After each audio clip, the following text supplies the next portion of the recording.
मिला है उसे धर्म के अनुसार करो, भगवत समर्पित कर दो, वो यज्ञ हो जाएगा, उसका फल मिलेगा तुम्हें आनंद, भगवत प्राप्ति, महासुख। कर्म वही है, पर जब अहंकार से प्रेरित होकर अपने लिए करते हो सुसुख वांछा, तो उसमें अधर्म वृत्ति बढ़ जाती है। अधर्म वृत्ति निश्चित आपको भोगना पड़ेगा। यदि भगवान की शरण में हो जाओ, अबलो नशानी अबना नशई हो, वो कृपा करे तो सब क्षमा हो जाए। वो कह रहे हैं कि हम तो हम सर्वपापेभ्यो मोक्षयिष्यामि मा शुचा। नहीं तो आपका जो कर्म प्रकाशित नहीं हुआ है और आपने पाप कर्म किया वो गुप्त है, वो नष्ट नहीं हुआ, वो भयंकर रूप रख के तैयार है, अपने समय पे तुम्हें नष्ट कर देगा। एक 45-50 वर्ष की अवस्था के थे, अब उनको ज्ञान हुआ कि हमारे द्वारा बहुत अधर्म हुए हैं, अब सब छोड़ो, अब सत कार्यों में लगो। तो उनके सामने एक स्वर्णकार का मकान था। वो बहुत ही कपटपूर्ण व्यवहार करता था, भोले भाले लोगों को असली स्वर्ण लेकर के केवल स्वर्ण का लेप करके अलंकार बेचता। अगर कोई जानता तो कुछ राज कर्मचारियों को अपने ले दे के अधीन किए हुए था और उसको कुछ नहीं होता। तो जो राज कर्मचारी उसके रहस्य को जानते थे वो रात में ड्यूटी देते थे। उन लोगों ने सोचा कि इतना धन इसने इकट्ठा किया है, अगर हम इसको मार देते हैं और इसका स्वर्ण ले लेते हैं तो कोई रिपोर्ट करने वाला भी नहीं होगा और हम बहुत धनी हो जाएंगे। अधर्माचरण करने वाला कभी सुखी नहीं हो सकता। स्वर्णकार अधर्म आचरण कर रहा था तो उसके अधर्म आचरण में सम्मिलित होने वाले राज कर्मचारियों ने उसे मार दिया, उसका स्वर्ण ले लिया, धन ले लिया और उसे बॉक्स में बंद करके वो निकल ही रहे थे कि वो जो धर्म पे चलना ठाना था उन्होंने देख लिया। बाहर निकले, उनका ये क्या है, अब वो तो फंस गए क्योंकि बॉक्स में उसकी लाश थी और सब बैग झोला में स्वर्णाभूषण धन था। उन्होंने तुरंत उसको कहा, आवाज मत दीजिएगा, देखो हम तुम्हें हिस्सा दे देंगे, ये जो धन हमारे पास है इसको हम 3 हिस्से में बांट लेंगे और इसको हम नष्ट कर देते हैं, कोई जानेगा नहीं, हम राज कर्मचारी हैं, किसी तरह का फसाव नहीं होगा। उन्होंने कहा, ये मैं अधर्म का कार्य नहीं कर सकता, मैं तो अब हल्ला मचाऊंगा, सबको बुलाऊंगा और बताऊंगा कि तुमने इसकी हत्या की है और इसका धन अपहरण कर रहे थे।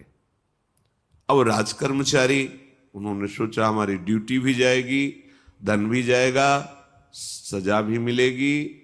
दोनों ने इशारे में ही बात कर ली और हल्ला मचा के दौड़ पड़े, पकड़ो इसे, पकड़ो, जाने न पाए। उसे पकड़ लिया, लोग इकट्ठा हुए, क्या हुआ, देखो ये धन अपहरण करके जा रहा था, इसकी हत्या कर दी। तो हम लोग गश्त लगा रहे थे तो हमें शंका हुई, आए तो देखा ये पकड़ा गया, जो धर्म से चल रहा था उसको पकड़ लिया। अब तो प्रमाण, राजकर्मचारी खुद गवाही देने के लिए तैयार, उसे बंद किया गया, मुकदमा हुआ। वो बार बार जज के सामने यही कहता था, जिसकी कसम खवाओ हम कसम खा लेते हैं, हमने बिल्कुल ये कार्य नहीं किया, ये लोग ये कार्य कर रहे थे, हमने इनको रोका तो इन्होंने मुझे साझेदारी के लिए, पर मैंने वो स्वीकार नहीं किया तो फिर इन्होंने ऐसा किया। पर उसकी कौन बात माने, राज कर्मचारी गवाही। मुकदमा लंबा खिंचा, उसे जेल में रखा गया। हर बार आके वो यही प्रार्थना करता, कई वर्ष तक चलता रहता मुकदमा, जेल का उसे बड़ा कष्ट भोगना पड़ता। वो विचार करता कि मैं अगर हिस्सा ले लेता तो बच जाता, लेकिन धर्म से चल रहा था तो देखो मुझे कष्ट भोगना पड़ा।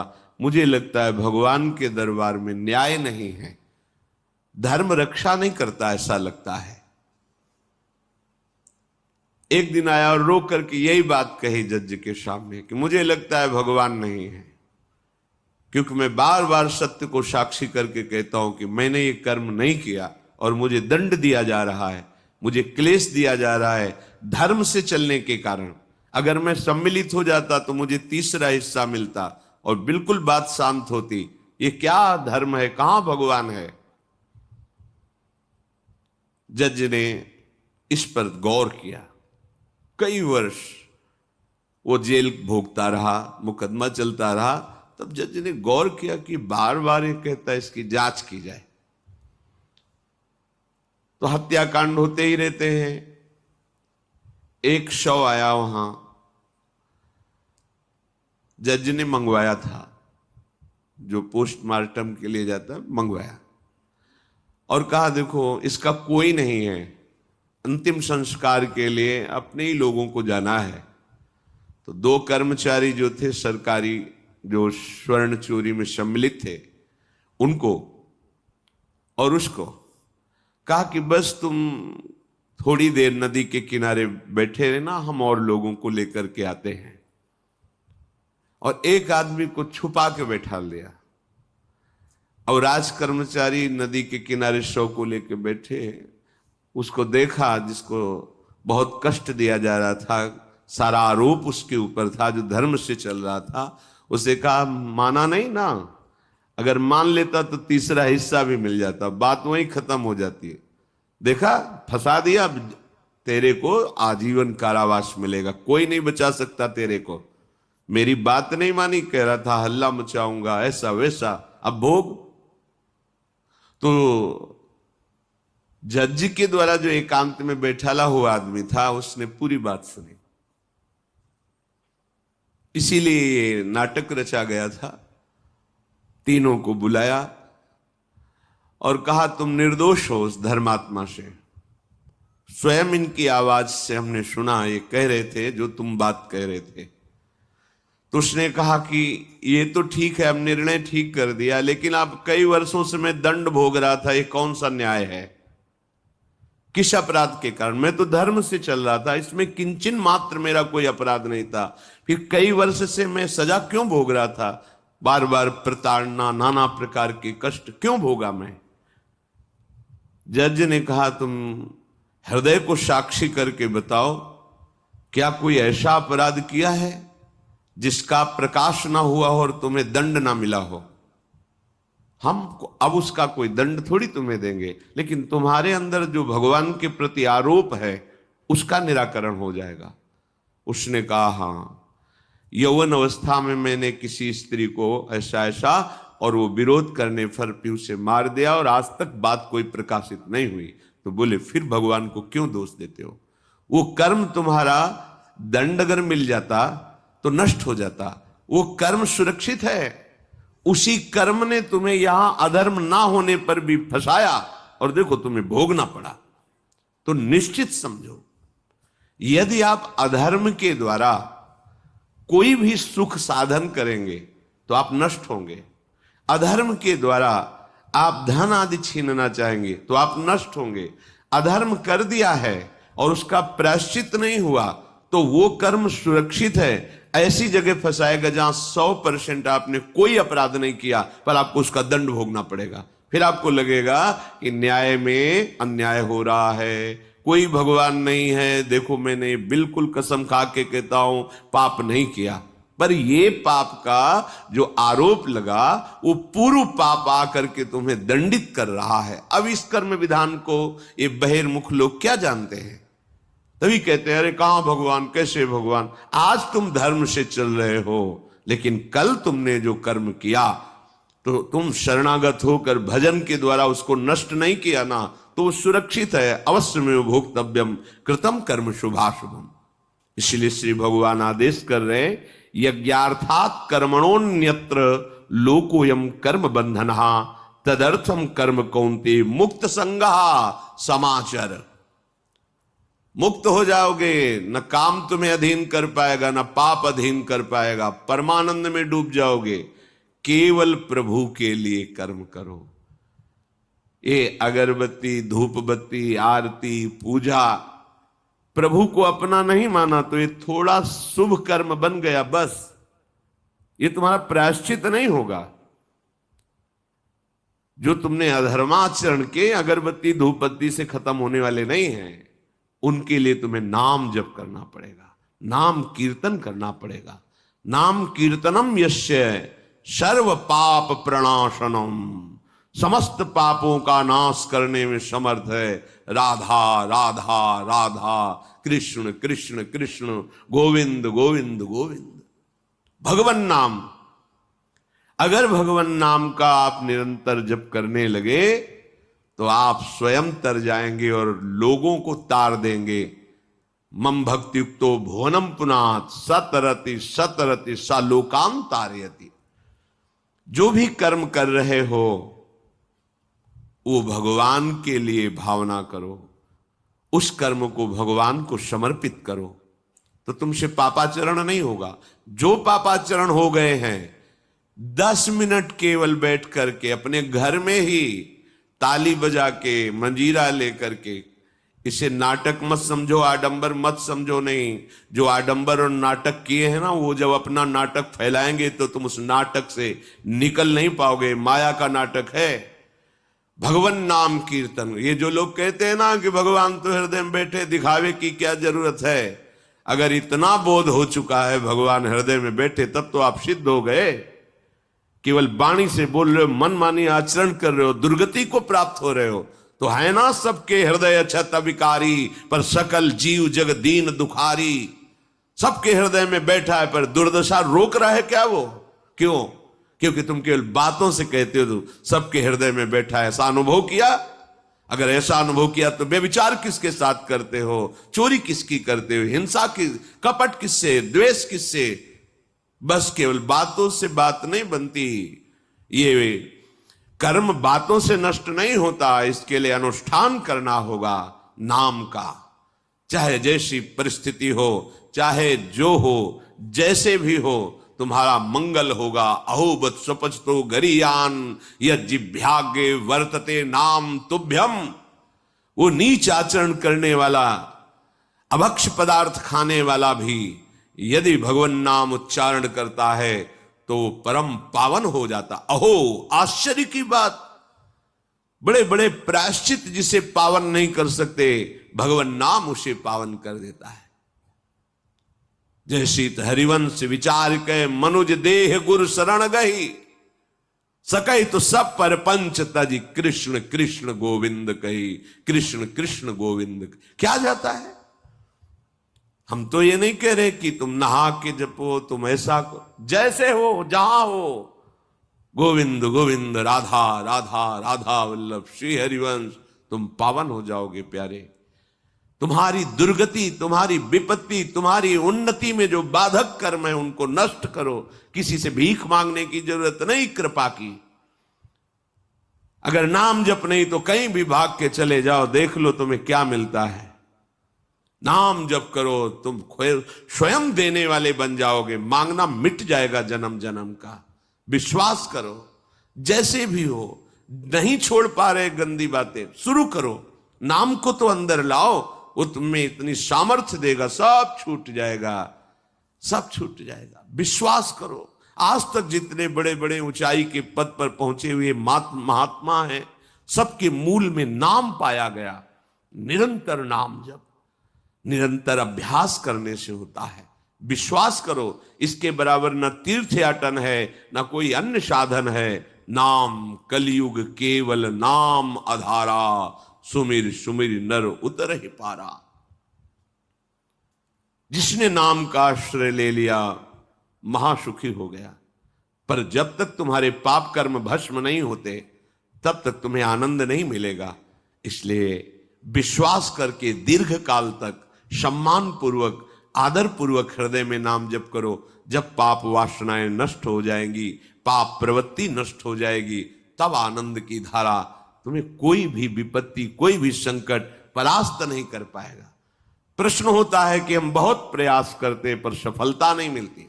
प्रयास को कहते हैं पुरुषार्थ, और सफलता नहीं मिली उसको कहते हैं प्रारब्ध। कभी कभी प्रारब्ध बहुत जोर का होता है, जो बड़े बड़े ऋषि मुनियों के ऊपर भी हावी हो जाता है। पर पुरुषार्थ व्यर्थ नहीं जाता। यदि वो सत है तो तुम्हारा पुरुषार्थ भी तो असत है। अगर राधा राधा बीच में बोलते रहो और प्रभु की भावना कर लो कि 8 घंटे से जो काम कर रहा हूं वो समय और वो कार्य दोनों प्रभु को समर्पित करते हैं, अब ये सत्य पुरुषार्थ हो गया। अब प्रारब्ध को बदलने की सामर्थ्य आ गई तुम्हारे पुरुषार्थ में। खिलवाड़ नहीं है जो तुम एक भी कर्म करते हो, वो कर्म सुरक्षित है, वो तुम्हें दंड दे के रहेगा या तुम्हें सुखी करके रहेगा। असत है, पाप है तो दंड देगा, सत है, सुकृत है तो सुखी करेगा। विश्वास मानिए, ये सत्य वार्ता है, ये कोई चाटुकारिता की बात नहीं है।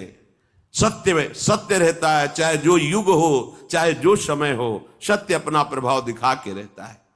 इसलिए भगवान का आदेश है, तुम्हारा जीवन भगवत प्राप्ति के लिए, आनंद में डूबने के लिए, मस्त होने के लिए मिला है। ये मस्ती नशा में नहीं है, ये मस्ती दूसरों के शरीर का मांस खाने में नहीं है, ये मस्ती दूसरों की हिंसा व्यभिचार इसमें नहीं है। मस्ती है स्वात्मानंद की, जब कोई चाह नहीं, कोई परवाह नहीं, मृत्यु भी एक खिलौना लगने लगे, उसे मस्ती कहते हैं। वो मस्ती आती है भगवान नाम जप से। शुद्ध ज्ञान का प्रकाश हुआ, मरने का भय खत्म हो गया, क्योंकि शरीर राग नष्ट हो गया। इसलिए सावधान होकर जो जहां जैसी भी परिस्थिति में हो, भगवान नाम सदैव अपने पास रखो। राधा राधा, कृष्ण कृष्ण, गोविंद गोविंद, देख लेना, निहाल हो जाओगे, निहाल हो जाओगे, मस्त हो जाओगे। हमारी बात मान लो, हमारी प्रार्थना मान लो, कुछ इसमें नहीं लगता। इसमें न पैसा देने की बात कह रहे, ना कोई संयम नियम की बात कर रहे। जैसे बने, मन नहीं लगता, मत लगने दो, ये बड़ा दुष्ट है। ये लगता है हमें दुर्गति कराने के लिए। अगर इसकी हां में हां मिलाओगे तो ऐसे निंदनीय कर्म कराता है, घृणा होती है अपने मन से। देखो ना, झांक के देखो ना मन को, कभी ये तृप्त नहीं हुआ। वही गंदी बात, वही गंदा चिंतन, वही गंदे आचरण की प्रेरणा। इस दुष्ट को मित्र मानते हो, ऐसे मन को? जो हमारा खास दुश्मन है वो मन है, वासनाओं में फंसा हुआ, वासनाओं की प्रेरणा करने वाला दुश्मन मन है। इस मन को डंडे से मारो। डंडा है हरिनाम, जितना जपोगे मन उतना ही सावधान रहेगा। कृष्ण कृष्ण, गोविंद गोविंद गोविंद, निरंतर रटन करो। राधा राधा राधा। क्या जाता है? जिह्वा से नाम उच्चारण कर रहे, शरीर से अच्छे कर्म कर रहे हैं, विचार अपने आप पावन होने लगेंगे। विचार पावन हुआ तो महात्मा हो गया, चाहे वो गृहस्थ हो, चाहे वो विरक्त हो।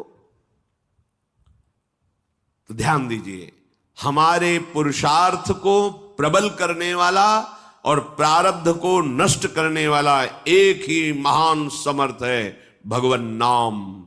इसके सामने कोई साधन बराबरी नहीं कर सकता। ये महामहिम नाम भगवान का है, भगवान को भी अधीन करने की सामर्थ्य रखता है। ये जो निकृष्ट भाव बैठा हुआ है, बेटी हुई उदास हो गए, लड़का हुआ थाली बजाओ, घंटा बजाओ, जिससे बहुत बड़ा, बिल्कुल ठीक नहीं है। ये बेटा होता किससे है? बेटी से ही होता है। तुम किससे हुए हो? किसी मां से हुए हो। वो क्या थी? किसी की बेटी ही थी। कैसी मूर्खता छा गई है, गर्भस्थ बेटी की कोई परवाह न करके उसको, ये क्या है? कितने राक्षस वृत्ति में आ गए हैं हमारी। राक्षस भी अपने बच्चों को नहीं खाते। कितनी राक्षसी बुद्धि। हम सुंदर दिखना चाहते हैं, समाज में सम्मान पाना चाहते हैं, और पाप कर्म कैसा? बेटी है गर्भ में, हत्या करा दो, नहीं चाहिए। तो बेटा कहां से पैदा होगा? वो किसी की बेटी से ही तो पैदा हो रहा है। कैसी मूढ़ता छा जाती है। वैसे भी शास्त्र में स्त्री हत्या करना बहुत बड़ा महापाप कहा गया है। फिर भ्रूण हत्या, गर्भ हत्या, गर्भस्थ शिशु की, उसमें भी कन्या, सर्वनाश। इसके बाद फिर रोते हैं, हमने कौन सा पाप किया, भगवान ने हमारा पुत्र छीन लिया। कौन सा पाप किया, भगवान ने ऐसा कर दिया। अरे अपने डायरी में तो लिखा करो कि तुमने कौन से पाप किए हैं। फिर जब परिणाम आवे तो सोचोगे तो लगेगा बहुत हल्के में निपाट रहे हैं भगवान, हमें तो बहुत कष्ट मिलना चाहिए। कैसी कैसी निर्दयता बैठ गई हो। हम मनुष्य कहलाते हैं, सदगृहस्थ कहलाते हैं, गर्व से चलते हैं। और गर्भस्थ शिशु की हत्या करते हैं। मान जाओ, ना सत्संग सुन रहे हो, ना शास्त्र स्वाध्याय कर रहे हो, इसलिए तुम्हें पता नहीं कि तुम कौन सा पाप कर रहे हो। ऐसे ये पाप, कुछ पाप ऐसे हैं जिनको वज्र की लीक कहा गया। वज्र की लीक में मिटाल नहीं सकते, तुम्हें भोगना पड़ेगा। जो गृहस्थ है और संतान नहीं है, उस जीवन को सार्थक करने के लिए अपने गृहस्थ जीवन का त्याग करो, तीर्थ धाम कहीं वास की व्यवस्था करो और दोनों मिलकर भजन करो, अपने शरीर को पूरा करो, तो जीवन सार्थक हो जाएगा। अगर गृहस्थ है, संतान है, पढ़ाओ लिखाओ, उसको उसी योग्य करो जैसे तुम्हारे माता पिता ने किया है, तो तुम उस ऋण से मुक्त हो जाओगे। और फिर भी भजन करो, भजन ही तुम्हें भगवान की प्राप्ति कराएगा। दूसरा, जो अपने धर्म से भ्रष्ट हो चुका है, उसका जीवन व्यर्थ है। आपका एक धर्म है, सबसे पहला धर्म है मनुष्य धर्म। मनुष्य का क्या कर्तव्य है? अपने प्राणों का भी बलिदान देकर दूसरे की रक्षा करना, और यहां अपने मन को सुख पहुंचाने के लिए दूसरे की हत्या कर देना। कैसा राक्षसी भाव वृत्तियों में आ गया। देखो, अगर कोई माता बहन एकांत मिल जाए तो बस राक्षस जैसे टूट पड़ते हैं, ऐसे स्वभाव, मार दो, जला दो, काट दो। बड़ी दुर्गति होगी, देख लेना, यहां भी होगी। छुपा के भी कर लो, तब कर्म प्रकाशित होगा। जब तुम अपराध नहीं करोगे, अपराध नहीं करोगे, तब वो अपराध तुम्हें फंसाएगा और जीवन भर रुलाएगा। मरने के बाद नर्क मिलेगा। नर्क माने बड़ी जेल है, वो बड़ी जेल, ये छोटी जेल है। जैसे बड़े अपराधियों को बड़ी जेलों में भेजा जाता है, तो विश्व ब्रह्मांड की सबसे बड़ी जेल और वहां के सबसे बड़े जेलर यमराज, वहां दंड मिलता है। आप ऐसा ना सोचिए कि ये सब गप है। गांव में जैसे बात करे तो लगता है गप है, जब जेल हो आते हैं ना तो कहते हैं। एक गांव में मिले थे, कहा था कि अगर रोज 5 जूता कोई गांव में हमें मारे तो हम उसे सह लेंगे, लेकिन दोबारा जेल जाने वाला आचरण नहीं करेंगे। दिखा रहे थे कि देखो कैसे कैसे कष्ट वहां के कैदी भी मारते हैं जो बहुत पुराने हो गए हैं, वो हमको अनुशासन में रखते हैं। ऐसा ऐसा कितना कष्ट। अब वो गया ना तो भोगा, अब माया के कारण स्मृति नष्ट हो गई नहीं, सैकड़ों बार अपने भी भोग के आ रहे हैं नरक। दूसरे, उसका जीवन नष्ट है जो धर्म का त्याग कर चुका है। तुम पिता माता से प्रकट हुए, तुम्हारा धर्म है माता पिता की सेवा करना। वयोवृद्ध बेचारे माता पिता उठने बैठने में असमर्थ हैं, आप पैसे कमाने के लिए अपनी बहुली निकल गए, अब वो कष्ट भोग रहे हैं। ना उनको देखना है, ना उनकी व्यवस्था करना है। मरने दो तो ठीक है, तुम्हें जब परिणाम आएगा तब तुम भी तो बनोगे ना वृद्ध, तब तुम्हें पता चलेगा। अवश्य में भोक्तव्यम कृतम कर्म शुभाशु। होश में, माता पिता सबसे पहले भगवान हैं यदि आप गृहस्थ हैं तो। अगर आप बाल्यावस्था से भगवान के मार्ग का अनुसरण कर रहे हैं तो फिर भगवान प्रणत कुटुंब पाल रघुराई, भगवान व्यवस्था कर देते हैं। वैराग्य मार्ग में लौटकर पीछे नहीं देखा जाता। हमारे भगवान के अवतार मानेंगे महाप्रभु चैतन्य देव, नवयुति विष्णु प्रिया जी माता सची छोड़ के चल दिए। आद्य गुरु भगवान शंकराचार्य भगवान के अवतार मां केवल छोड़ के चल दिया।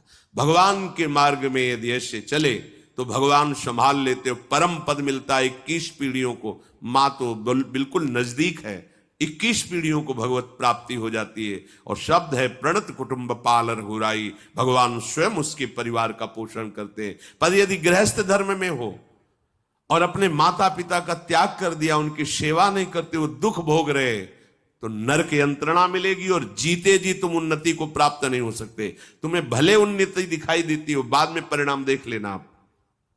तीसरा, जो दूसरों के भोजन छीनने की चेष्टा में रहता है, कैसे इसका धन अपहरण कर लें, कैसी जमीन अपहरण कर लें, कैसे इसकी अव्यवस्था पैदा कर दें इसके जीवन में, जो केवल अपने ही सुख को देखता है उसकी दुर्गति होती है। तीसरा, उसका जीवन व्यर्थ है। जो दूसरों के सुख का अपहरण करके सुखी होना चाहता है, सदैव केवल अपने सुख में डूबना, सोचना कैसे मैं सुखी हो जाऊं, अधर्माचरण करूं, छीन लूं, क्या करूं, कैसे करूं, उसका जीवन व्यर्थ है। और चौथा, जो आए हुए साधु महात्मा अतिथि का अनादर कर देता है, अपमान कर देता है, सारे सुकृत नष्ट हो जाते हैं।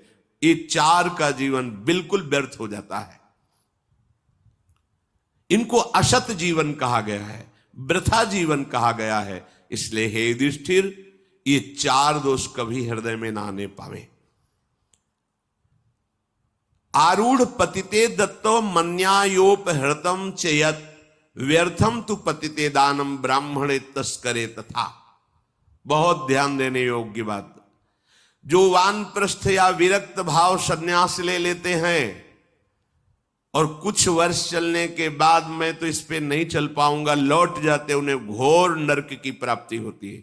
कुछ भी कर लो, ये भारी अपराध तुम्हें नरक की प्राप्ति कराएगा। मार्कंडेय जी महाराज युधिष्ठिर को उपदेश कर रहे हैं।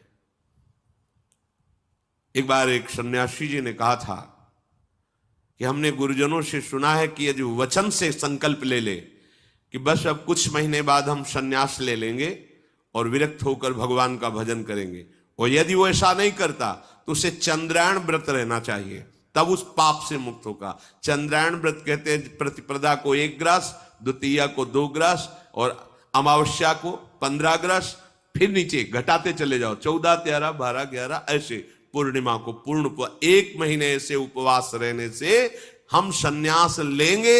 इस बात के अपराध का उसको सन्यास लिया नहीं, केवल घोषणा कर दी थी। और जो सन्यास ले लिया या वानप्रस्थ, वानप्रस्थ कहते हैं पत्नी के सहित विरक्त होकर भजन करना।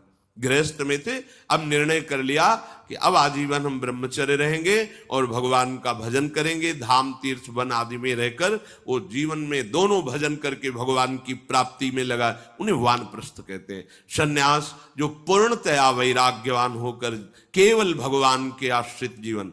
सन्यास मार्ग में माता पिता परिवार का दिया हुआ कुछ स्वीकार नहीं किया जाता, उनके द्वारा भरण पोषण नहीं स्वीकार किया जाता। अगर स्वीकार करता है अपने धर्म से भ्रष्ट हो जाता है। ये मनमानी आचरण, न शास्त्र स्वाध्याय है, न सत्संग में श्रद्धा है। मनमानी आचरण से अध्यात्म मार्ग प्रकाशित नहीं होता। जिसने सन्यास ले लिया और वो फिर गृहस्थ में लौट जाता है कि अब हमसे तो होने वाला नहीं, तो उसे आरूढ़ पतित कहते हैं। आरूढ़ पतिते दत्तो मन्यानयोपहृतम चयत, उसको दुर्गति प्राप्त होती है। इसलिए होश में ये मार्ग ऐसा नहीं अब हमारा मन नहीं लगता, अरे अहो भाग्य है कि तुम्हारे भाग्य से विषय भोग मिटा दिया भगवान ने, तुम्हें परमार्थ का मार्ग दे दिया। जिसको छोड़ना कठिन है भगवान ने उसे काट दिया, चलो मेरे मार्ग में चलो। हम मनमानी आचरण नहीं, बिल्कुल नहीं। यहां शास्त्र आदेश करता है। ऐसे नहीं होना चाहिए कि 4 दिन हुए कपड़ा उतार दिया, कपड़े बदल लिए, 5वें दिन फिर उसी पोशाक में। तो जानते हो इससे क्या होगा? जीवन भर कुछ कर लो, दुर्गति प्राप्त होगी। तस्मात् शास्त्रम प्रमाणम ते कार्य, ये कानून है। कानून में फंस गए तो सजा निश्चित होगी। ये भागवतिक कानून, जैसे एक राजकीय कानून है, तो ये भागवतिक त्रिभुवन का कानून है। त्रिभुवन में कहीं यही कानून काम करेगा। अलग अलग देश का कानून है, लेकिन ये त्रिभुवन का कानून, विश्व का कानून है, ये भगवदीय कानून है। अगर इसमें फंस गए तो निकलना मुश्किल हो जाएगा। बहुत शास्त्र के अनुसार चलो। तो जो वानप्रस्थ या सन्यास लेकर के पुनः गृहस्थ धर्म से युक्त हो जाता है, उसकी दुर्गति निश्चित हो जाती है। आप तुम वो कर ही नहीं पाओगे। जैसे कहते हैं अब मंत्र ले लिया, अब क्या जाने की जरूरत है। मंत्र प्रकाशित ही नहीं होगा, जप ही नहीं पाओगे। लिख के देख लो, ये शब्द लिख लो, मंत्र नहीं प्रकाशित होगा, जप ही नहीं पाओगे। खिलवाड़ है परमार्थ चलना। एक एक अक्षर में अगर त्रुटि हो जाती है तो छाती जलेगी। कैसे गलती कैसे होगी? एक अक्षर भी अगर शास्त्र सम्मत इष्ट प्रेरित है, हृदय शीतल रहेगा, परमार्थ प्रकाशित रहेगा। ये मार्ग है। अब कौन शास्त्र स्वाध्याय करता है? कहां में सत्य चर्चा सुनने को मिलती है? भगवत कृपा है जो सुनने को मिल रही, इसको हृदय में धारण करो। जो जीवन हमें भगवान ने दिया है ये निंदनीय जीवन नहीं है, ये रोने वाला जीवन नहीं कि हाय हमें दूल्हा नहीं मिला, दुल्हन नहीं मिली, हाँ संसार के भोग नहीं मिले, परिवार बड़ी कृपा हुई, जिस दलदल से हम नहीं निकल सकते थे, नहीं निकल पाए अनंत जन्मों से, आज हमारी लाडली ने फूल जैसा मुझे अलग कर दिया। ये गृह कारज नाना जंजाला, ते अति दुर्गम शैल विशाला, ये शर्म आवत अति कठिनाई, राम कृपा बिनु आए न जाई। भगवान ने तुम पर कृपा की, तुम्हें नाचना चाहिए कि रोना चाहिए? विषयों को देख देख कर जलते हो, भोगने की लालसा रखते हो, कैसा जीवन, व्यर्थ जीवन। बिल्कुल नहीं, सावधान, तुम्हारा जीवन भगवान के लिए, तुम्हारे भाग्य में श्री जी लिख दी गई। आह, हमें नाचना चाहिए। हमारे भाग्य को बदलकर प्रभु ने अपना चरणारविंद, अपना धाम, अपना नाम, अपनी सेवा दे दी। धिक्कार है अगर ऐसे होने पर भी ललचाए और उस मार्ग की तरफ जाए जहां से श्री जी ने निकाल लिया है। तो जो वानप्रस्थ या संन्यास धर्म स्वीकार करके पुनः गृहस्थ धर्म का आश्रय ले लेता है, उसकी नारकी गति होती, दुर्गति होती है। और जो पापाचरण करके, अन्याय से, अधर्म से छीन झपट करके धन, और सोचता है उसमें कुछ दान कर देंगे। जैसे किसी ने प्रश्न किया था ब्लैक और व्हाइट, कि अब हम तो ब्लैक और व्हाइट का मतलब काला और सफेद समझते हैं, तो काला धन का मतलब होता होगा अधर्माचरण या जो राजकीय विभाग से पास ना हो, उसे ही काला धन कहते होंगे। तो काला धन काला ही रहता है, कोई व्हाइट नहीं कर सकता उसे। जमा कर लो, एक समय आएगा कि ट्रक में लद के सब चला जाएगा, तुम भी लद के चले जाओगे। अगर वो समय ना आया तो यमराज के दूत तुम्हें ले जाएंगे, सब यही पड़ा रहेगा। होश में चलो। दान किसे कहते हैं? खूब मेहनत करो, धर्म से कमाओ, फिर उससे एक रोटी की व्यवस्था किसी की भी कर दो, उसे सतदान कहते हैं। लाखों बेईमानी से कमाए, अधर्म आचरण से दूसरों को चूस चूस के ऐसा दुख दे कर, फिर सोचा कि लाख में 10,000 दे देते हैं, व्हाइट हो जाएगा। व्हाइट नहीं हो जाएगा, ये और तुम्हारे ऊपर आक्रमण कराएगा, क्योंकि जिनको दे रहे हो उनकी भी बुद्धि तो भ्रष्ट होगी, तो तुम्हारा धर्म बनाना, हाँ, व्हाइट नहीं होगा, फाइट होगी। मार पिटाई शुरू करवाएगा, वो ऐसे आचरण करवाएगा, जहां जाएगा वहां खोपड़ी फोड़ेगा। उसका परिणाम जब आपके आएगा तो आपकी खोपड़ी फूटेगी। व्हाइट तो तब हो सकता है जब व्हाइट चलो।